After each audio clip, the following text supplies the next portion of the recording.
Cette femme ne pouvait pas détacher son regard de l'homme devant elle.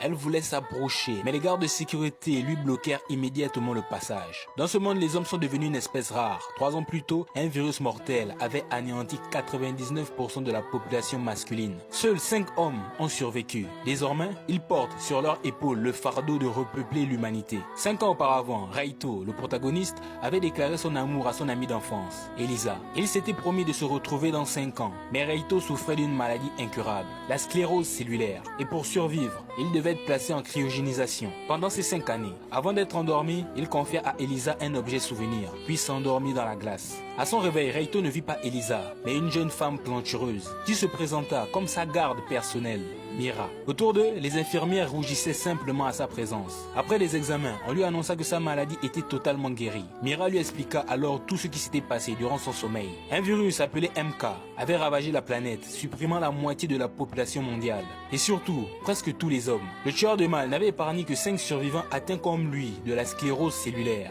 Mira le supplia de participer à la repopulation. Des milliers de femmes attendaient. L'un des hommes avait déjà engendré plus de 300 enfants. Raito, bouleversé, demanda pourquoi ne pas simplement utiliser l'insémination artificielle. Mais Mira expliqua que les bébés mâles créés en laboratoire ne survivaient pas. Seule la reproduction naturelle fonctionnait. Elle lui tendit une tablette et l'invita à choisir la première femme du jour. Mais Raito crut à une mauvaise blague. Pour le convaincre, Mira fit venir sa sœur cadette, Cassie, qui lui a appris qu'Elisa avait disparu 3 ans plus tôt. Cette nuit-là, seul dans sa chambre, Raito repensa à tout ce qu'il venait d'apprendre. Mira entra, prête à commencer la mission. Mais il refusa, catégoriquement. Il se rappela soudain de l'objet qu'il avait donné à Elisa. Celui-ci contenait un traceur. Le lendemain, Mira le mena dans une salle aux murs de miroirs, derrière lesquels des dizaines d'assistantes attendaient d'être choisies. Raito se sentit écœuré à l'idée d'être réduit à un simple outil de reproduction. Mira comprenait, mais le temps pressait. Selon les données, les survivants masculins n'avaient plus que 1 an à vivre. Sans enfants, l'humanité s'éteindrait. Raito supplia qu'on lui accorde 1 mois pour retrouver Elisa. Mira accepta à une seule condition.